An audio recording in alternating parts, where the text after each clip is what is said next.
Avancem cap a la conciliació. És el tema de l'acte de campanya del candidat d'Esquerra Republicana de Catalunya al Parlament Europeu, Oriol Junqueras, a Terrassa.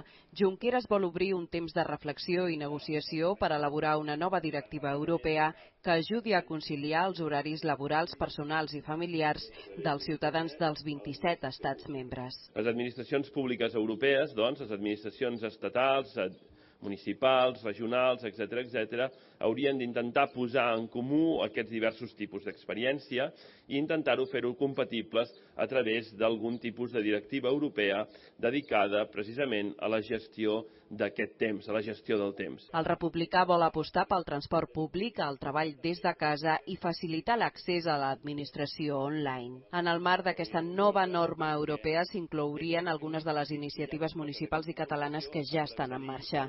El tinent d'alcalde d'Esquerra a Terrassa, Isaac Albert, ha destacat, per exemple, el banc del temps o el pla estratègic dels usos del temps. Per la seva part, la consellera d'Acció Social i Ciutadania, Carme Capdevila, ha parlat d'algunes de les 166 actuacions del pla estratègic dels usos i la gestió del temps que la Generalitat vol impulsar fins al 2018. Albert i Capdevila creuen que adequar els horaris a les necessitats de les persones millorarà la qualitat de vida de tots. No volem, com si volia no fa gaires mesos o gaires anys, algú fer de Terrassa la segona ciutat de Catalunya en número d'habitants, sinó que volem ser una de les primeres ciutats de Catalunya en qualitat de vida. I per aconseguir-ho cal avançar decididament cap als nous usos del temps a la ciutat. Hem de continuar treballant per adequar els horaris a les noves necessitats de les famílies.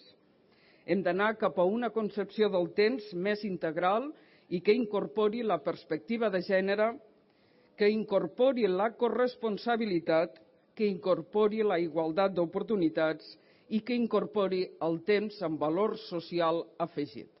Per aconseguir un nou model social que recuperi el valor del temps com a dret individual, calen, segons Esquerra, polítiques actives a tots els nivells administratius.